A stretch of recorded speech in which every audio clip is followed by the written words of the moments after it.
Muy bien, ya estoy grabando otra vez y bueno,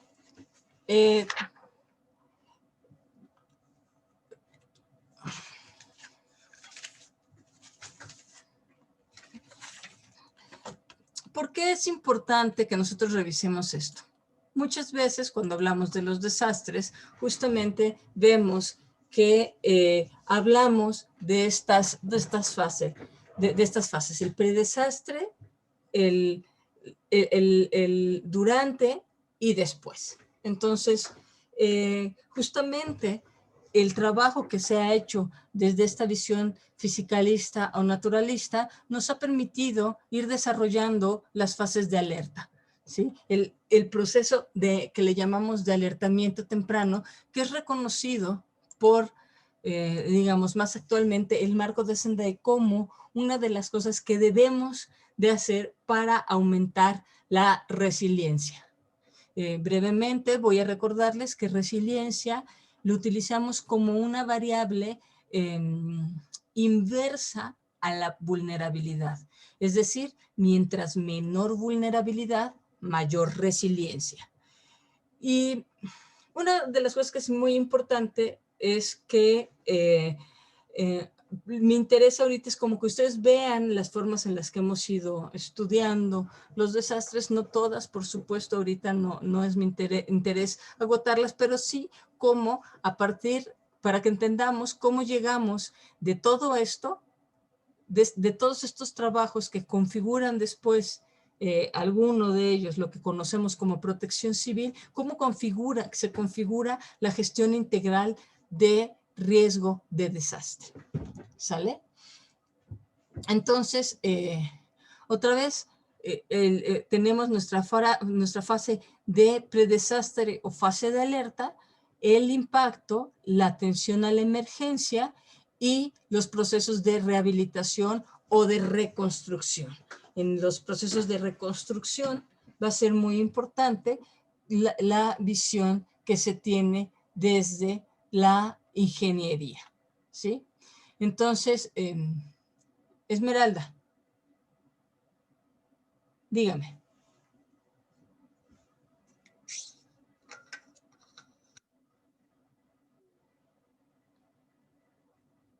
Sí, Esmeralda, dinos, ¿qué pasa? Lo escribió. A ver, díganme qué dice en el chat. La resiliencia en protección civil tiene varias definiciones. ¿Cuál es la correcta? Pues mira, todas. El problema de la resiliencia es que mientras la resiliencia, las palabras que utilices, sea para aumentar la capacidad de respuesta y recuperación, y que esa recuperación permita una mejor siguiente respuesta, cualquiera de las definiciones es correcta. ¿Sale? Entonces, vamos a hablar más de la resiliencia más adelante, porque ya vamos a entrar a la gestión integral de riesgos de desastres. Y yo te voy a pedir, Esmeralda, aprovechando que ya alzaste la manita, que contribuyas buscando las definiciones y poniéndonoslas en el Classroom para que a partir de eso podamos hacer la discusión. ¿Te va bien?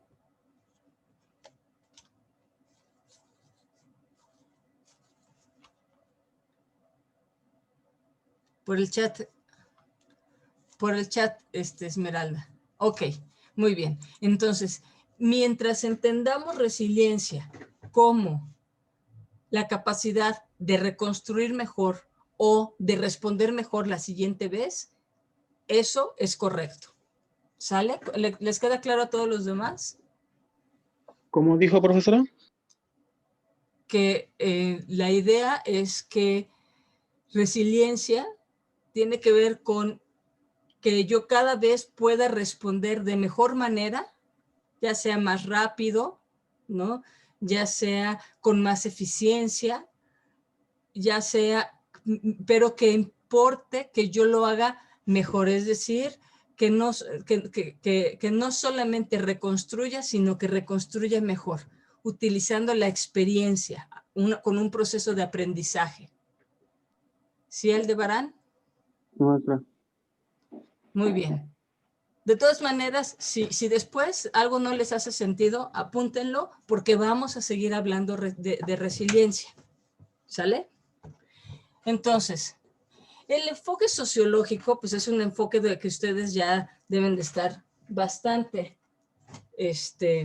familiarizados, pues porque lo que hemos estado leyendo, pues es justamente William Chaus, que está Alan Lavelle, está Virginia Costa. Estas son las personas, incluso que Virginia Costa es mexicana, que han desarrollado y ha hecho la propuesta de los desastres no son naturales. Los desastres son consecuencia de los procesos sociales.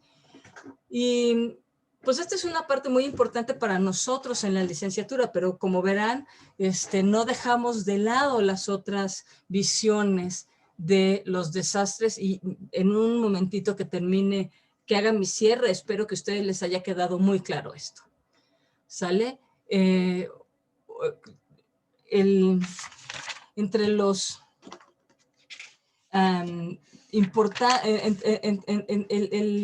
la visión sociológica, entonces, permite reconocer este asunto de es muy importante prevenir, educar y comunicar los riesgos.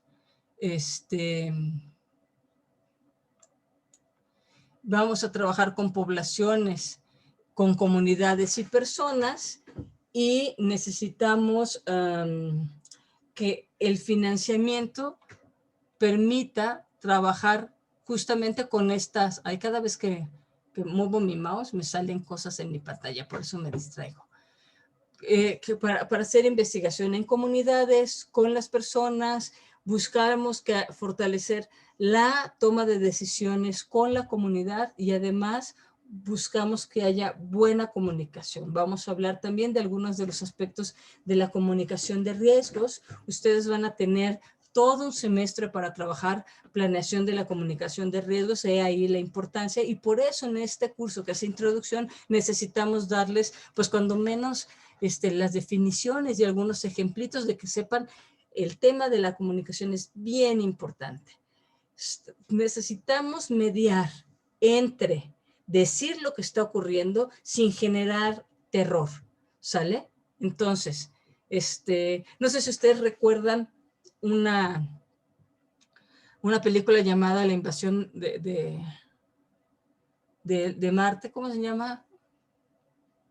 La guerra entre los mundos, que llegan los marcianos, y la primera vez que esta novela de H.G. Wells se llevó, digamos, a medios, fue en Inglaterra, y fue en los años 40 y en el radio, no, los años 50 y en el radio, ¿no? Y los ingleses salieron despavoridos porque sí, de verdad, no entendieron que era una radionovela, sino que eran las noticias. Y entonces se creó así una crisis. Si luego son curiosos, lo pueden buscar en internet, ¿no? Fue todo un suceso, ¿no? Entonces, bueno, ya desde entonces sabíamos que es muy importante cómo decimos las cosas, ¿de acuerdo? Cuándo decimos las cosas. Y una de las cosas que es muy importante es que debemos de ser veraces, ¿sale? Tenemos que escoger cómo decimos las cosas para decir la verdad, para poder, porque si no decimos la verdad, ¿qué caso tiene informar? ¿No es cierto? Bueno, pues eso es mucho del trabajo que ahora hablamos de comunicación de riesgos, y vamos a hablar que esa comunicación de riesgos es fundamental para todas las etapas de nuestra gestión integral de riesgos de desastre. ¿Sale? Ahorita vamos a hablar sobre los modelos políticos que han estado apareciendo aquí, y bueno, el tema es que hace énfasis en la vulnerabilidad social. Sin embargo, también sabemos que cuando menos hasta los años 2000, tenía muchos problemas este enfoque porque no llegaba más que al ámbito académico, ¿no? Entonces, sus principales consumidores, las personas que más le dedicaban tiempo a estudiar pues estaban en la academia y entonces no llegaba a ser como una mirada más amplia, y ahorita vamos a ver por qué, ¿no? Sin embargo, pues da muy buenas bases también porque, por un lado, permite señalar que son las comunidades quienes pueden tomar decisiones para hacer que disminuya el efecto de los desastres, ¿sale? Si nosotros como sociedad nos cohesionamos, buscamos tener líderes efectivos, entonces vamos a tener una disminución en los efectos de todos estos eventos. Claro que también sabemos que no es suficiente eso por sí mismo, ¿sale? Pero da muy buenas bases para eso.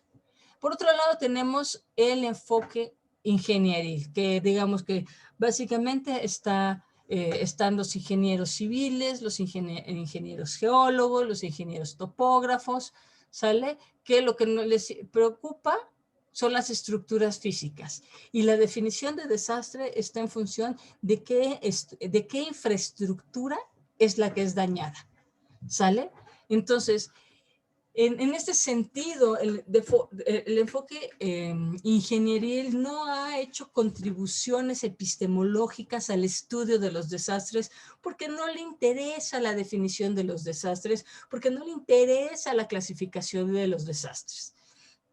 A ellos lo que les parece que se tiene que hacer es buscar la estructura y hacerla sismo resistente, huracán resistente, tsunami resistente, lava resistente, ¿sale? Y busca la forma de rehabilitar las estructuras, ¿no? Y bueno, ¿quiénes participan? Pues los ingenieros y sus cuates, ¿no? Los geógrafos, los geofísicos, ¿sí? Esmeralda. A ver, vamos. Cuando muevo mi mouse para arriba, entonces ya no me sale lo del chat. No sean malitos, ¿quién me...? Ya. A ver, Esmeralda. Está mandando los los identificados de resiliencia. Esmeralda, presta atención aquí ahorita, por favor, porque si no, después no vas a ver de qué le hablé de las otras. Y esto me lo pone, por favor, en el Classroom. ¿Sale?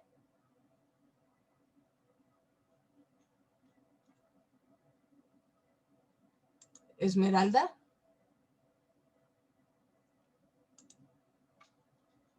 Bueno. Para que vea, lo que voy a hacer es copiarlo.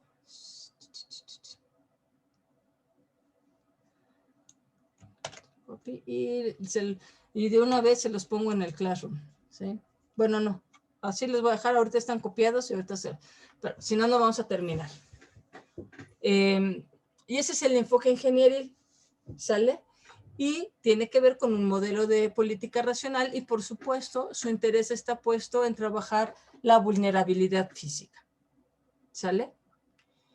Finalmente, uno que seguramente ustedes están también familiarizados, sobre todo aquellos que han sido formados como técnicos en protección civil o que son técnicos en urgencias médicas o que son bomberos, ¿no?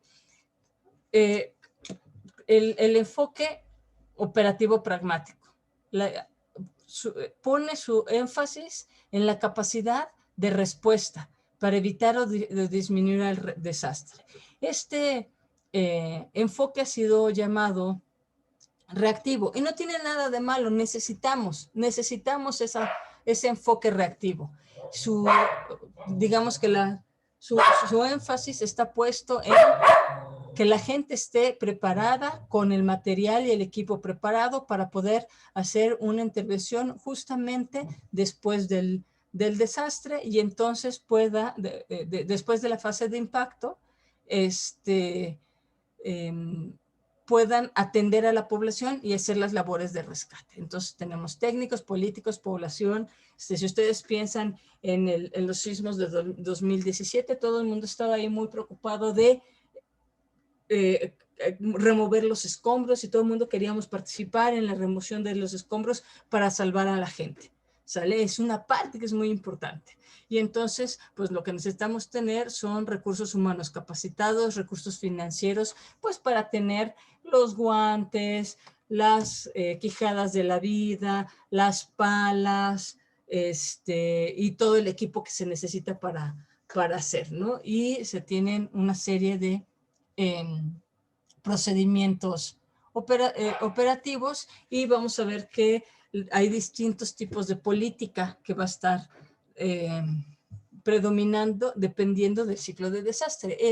Se alimenta de la visión naturalista o fisicalista para poder organizar qué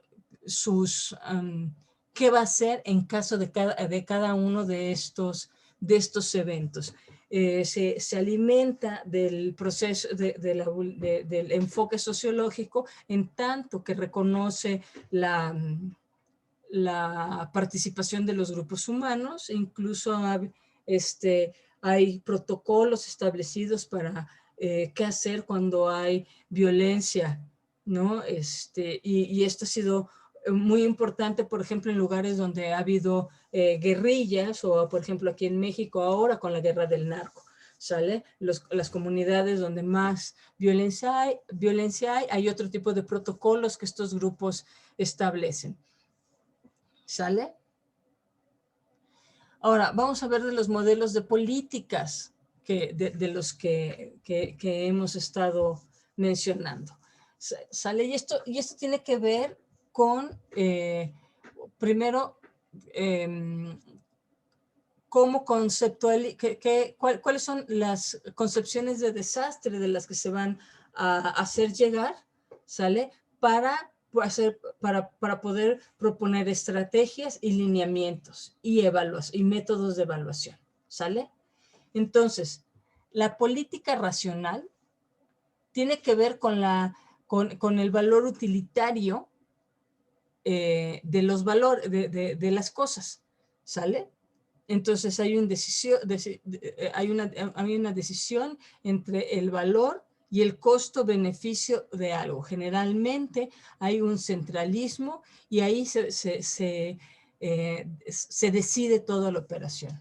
Claro, se toma conceptos de la visión naturalista, porque le permite hacer una clasificación en donde no necesariamente ellos tienen algún tipo de participación, ¿no? La visión ingenieril, porque les permite construir infraestructura y tener gente que opere. Entonces, ¿quiénes participan? Las personas que toman decisiones y los analistas, y entonces se construyen planos perfectos y se ejecutan, ¿sale?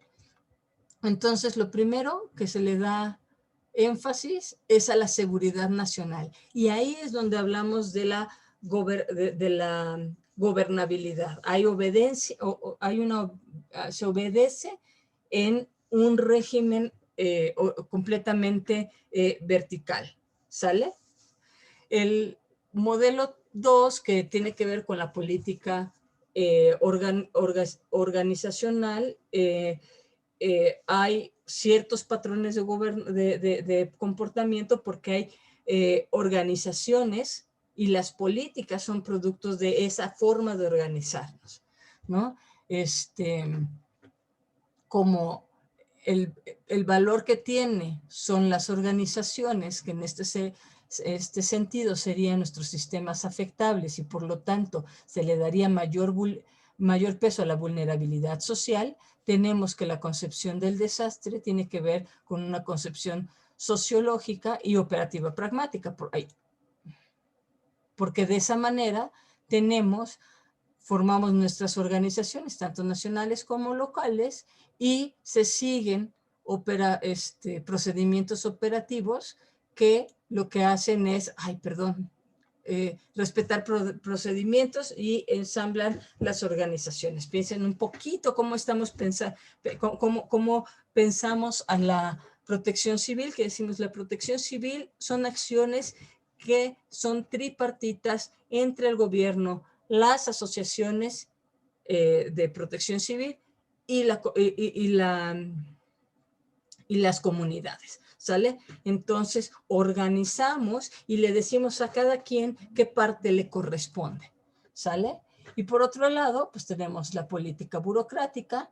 Las políticas son producto de cómo se toman decisiones en los grupos políticos, y curiosamente aquí aparece este asunto de la visión místico-mágico-religiosa. ¿Por qué? Porque entonces no tengo yo ningún tipo no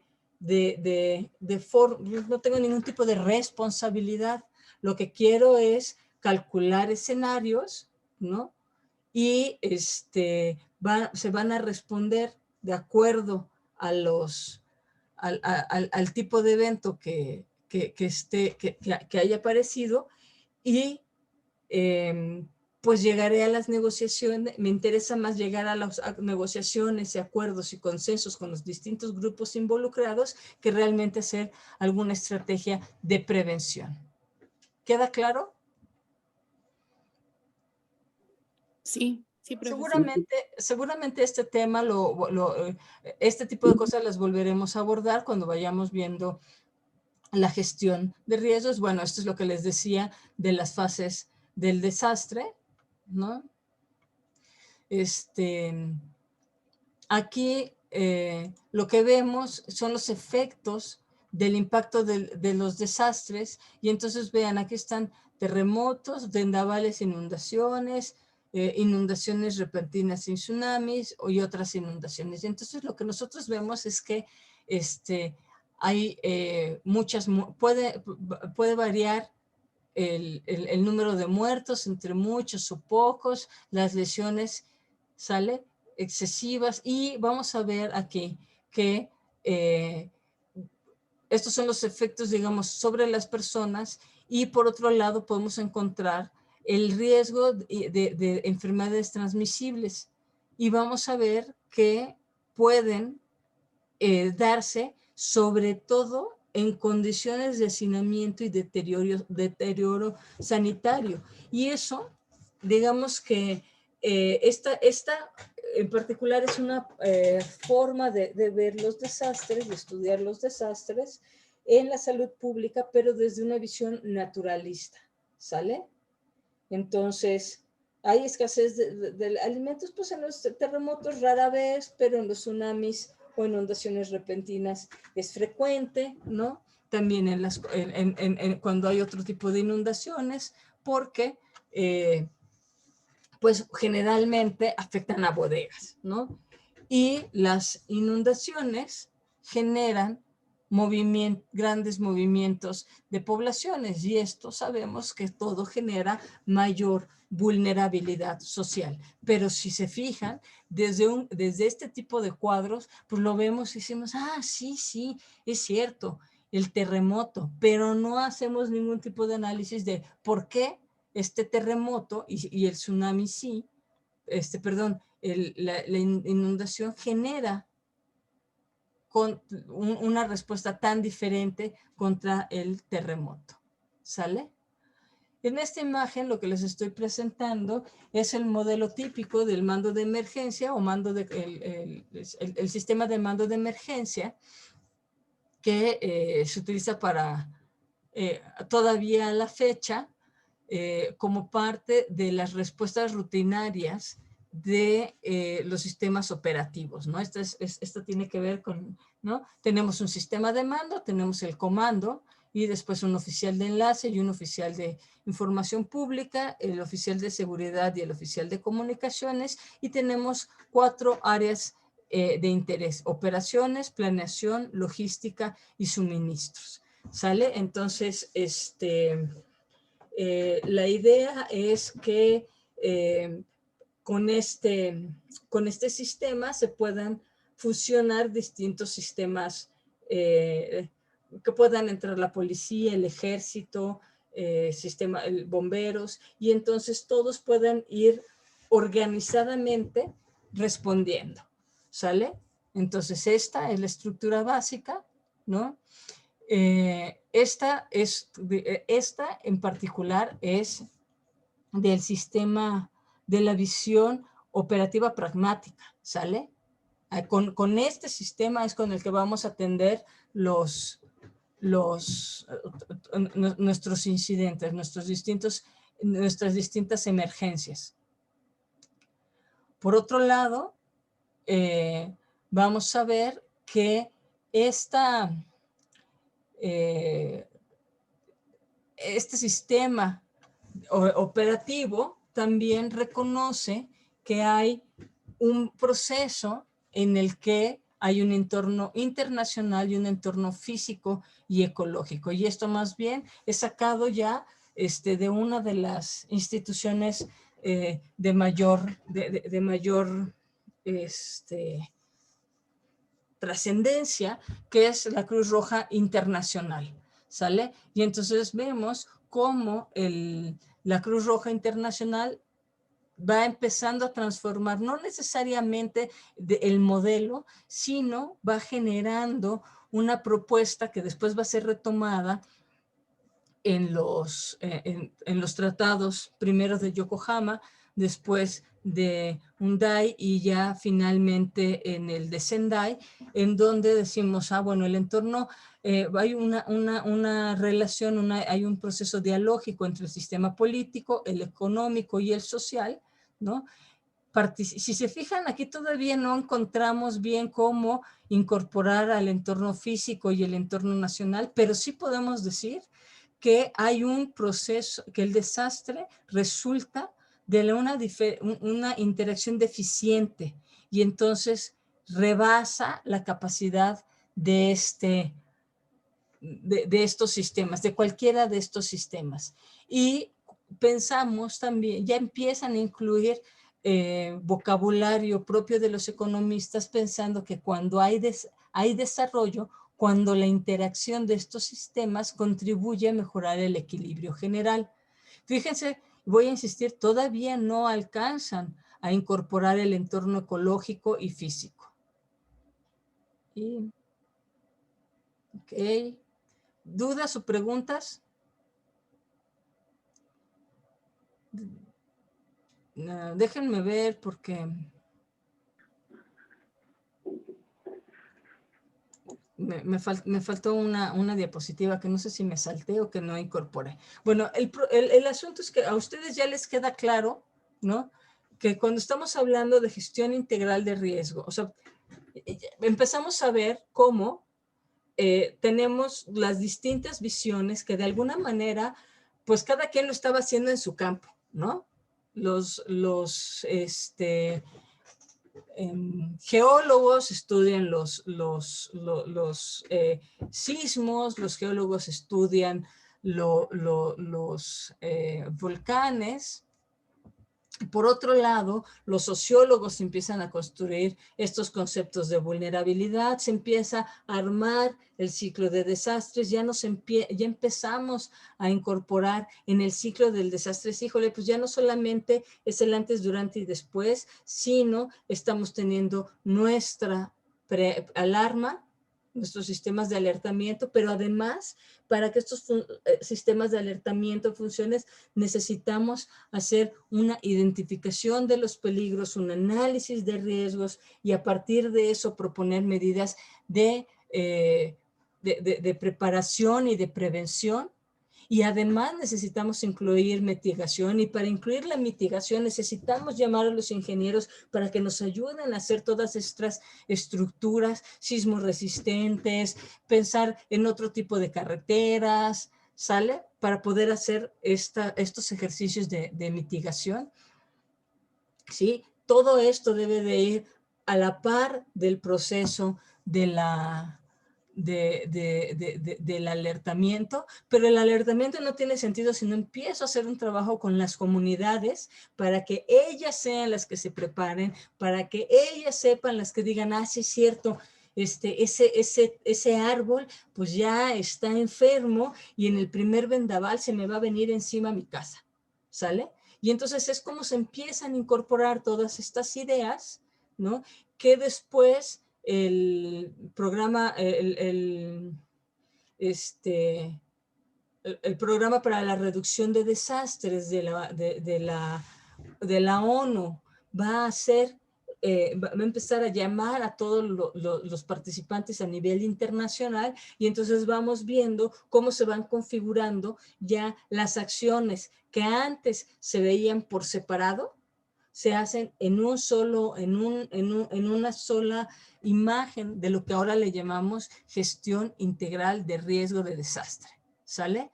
Entonces, la gestión, mientras la protección civil era un proceso sobre todo reactivo, en donde ubicábamos, me tengo que preparar para cuando venga el impacto y la respuesta, ¿sale? Y ese me tengo que preparar es, tengo que tener mi brigada contra incendios, tengo que tener mi brigada de rescate, tengo que tener mi brigada de primeros auxilios, tengo que tener mi brigada de evacuación, ¿sale? Y entonces todas esas brigadas se van a activar, y van a operar durante y después, ¿sale? Para que después se lleve a cabo la reconstrucción. Pero ya no solamente hacemos eso, ¿no? Ya estamos pensando en la comunicación de riesgos, en la preparación, en la prevención, en la mitigación. El alertamiento ya no solamente es para las brigadas, es para toda la comunidad que sepa qué hacer, que pueda diferenciar entre una alerta de incendio, una alarma de incendio y un alertamiento por sismo, ¿no? Que todos tenemos ya en nuestro programa familiar de protección civil, todos a la salida, en la puerta de la casa tenemos nuestra mochilita con las cosas necesarias para los miembros de la familia y hasta para el perro, ¿sale?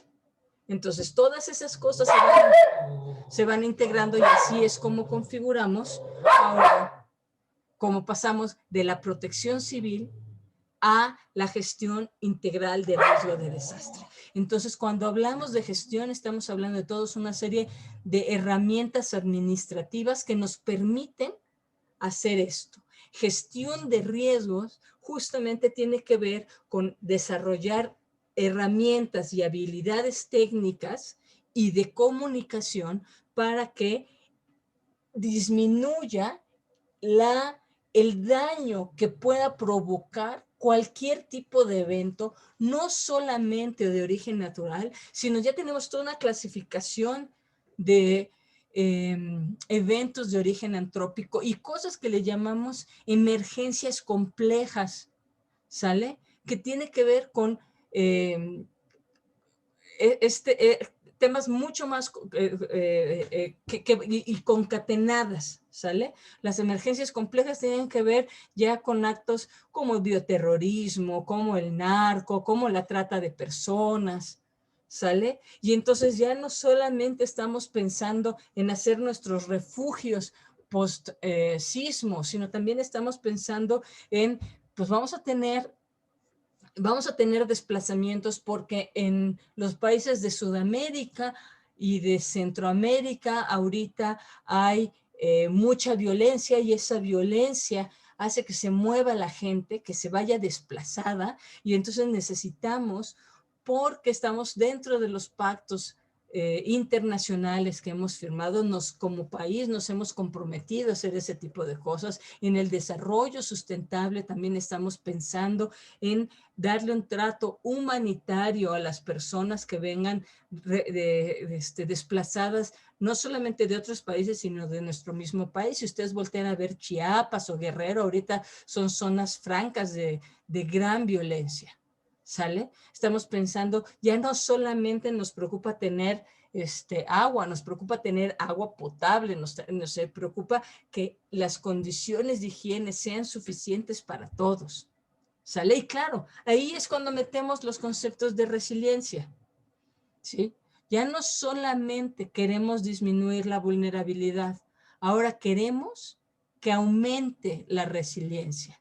Y la resiliencia, que aumente la resiliencia, se oye muy bonito. Hasta aquí en la ciudad tenemos una es una oficina de resiliencia de la Ciudad de México. Y la Ciudad de México está considerada entre las 100 ciudades más resilientes del mundo. ¿Sale? Sin embargo, pues cuando tenemos problemas, se nos va la luz, se va el agua, podemos pasar 4 o 5 días. Hay zonas en Iztapalapa donde cae muy poca agua y solamente en algunas horas.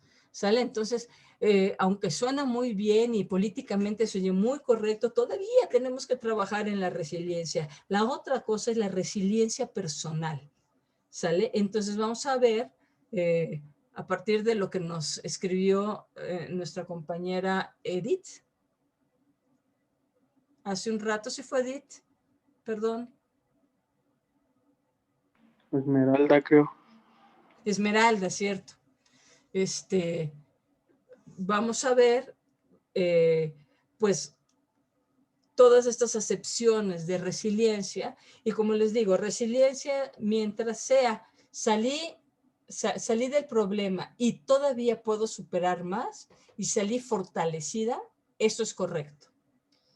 ¿Hasta aquí dudas o preguntas? Muy bien, chicos, entonces les voy a anotar la bibliografía de este texto y voy a buscar, creo, las 2 o 3 diapositivas que me faltaron incluir. Se las voy a subir y pues más bien de tarea va a quedar que la revisen, ¿de acuerdo?